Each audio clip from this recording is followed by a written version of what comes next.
অত্যন্ত গুরুত্বপূর্ণ সময়ে প্রতিবাদ সমাবেশ ও আলটিমেটাম দিয়ে চাকরির বিধিমালা লঙ্ঘন করেছেন প্রশাসন ক্যাডাররা। সরকারকে সহযোগিতার পরিবর্তে কঠিন সময়ে আন্দোলনের ডাক দেয়া ঠিক হয়নি বলে মনে করেন বিশেষজ্ঞরা। অন্যদিকে রাষ্ট্রকে সহযোগিতার জন্য প্রশাসন ক্যাডারদের আন্তরিক হওয়ার আহ্বান জানিয়েছেন তারা।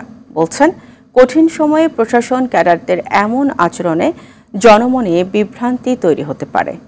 রিপোর্ট করছেন সুফিয়ান ফারাবি। বড়দিনের ছুটি ফেলে ঢাকার বিয়াম মিলনায়তনে প্রশাসন ক্যাডারদের এই প্রতিবাদ সভা। এতে সশরীরে ও অনলাইনে যোগ দেন প্রায় সহস্রাধিক প্রশাসনিক কর্মকর্তা। কমিশন প্রধানের পদত্যাগ সহ বিভিন্ন দাবি তুলে ধরে ৪৮ ঘন্টার আলটিমেটাম বেঁধে দেন তারা।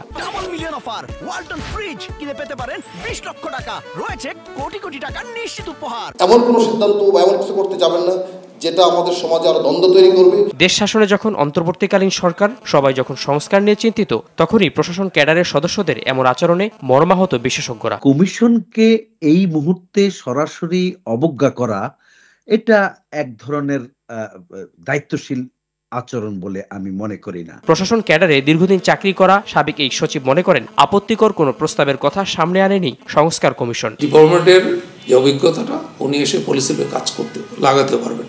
আবার উনি 5 বছর মন্ত্রণালয় থেকে পলিসি লেভেলে যে শুনে গেলেন, দেখে গেলেন, সেটা উনি আবার যে ডিপার্টমেন্টে বাস্তবায়ন প্রয়োগ করতে পারেন। কোনো ক্যাডারেরই এত উষ্ণভাবে, চরমভাবে কোনো কিছু যাওয়াটা সঠিক নয়। এটা নৈতিকতার ব্যাপার, শুধু বিধি লঙ্ঘনের বিষয় না। বিধি লঙ্ঘন তো এক জিনিস, এটা নৈতিকতার ব্যাপার। দেশের ক্লান্তিকালে জনগণের প্রত্যাশিত সংস্কারে গুরুত্বপূর্ণ ভূমিকা রাখবে প্রশাসন, এমনটাই প্রত্যাশা সকলের। একজনকে বাদ দিয়ে আপনি যখন সুফিয়ান ফারাবি, RTV, ঢাকা।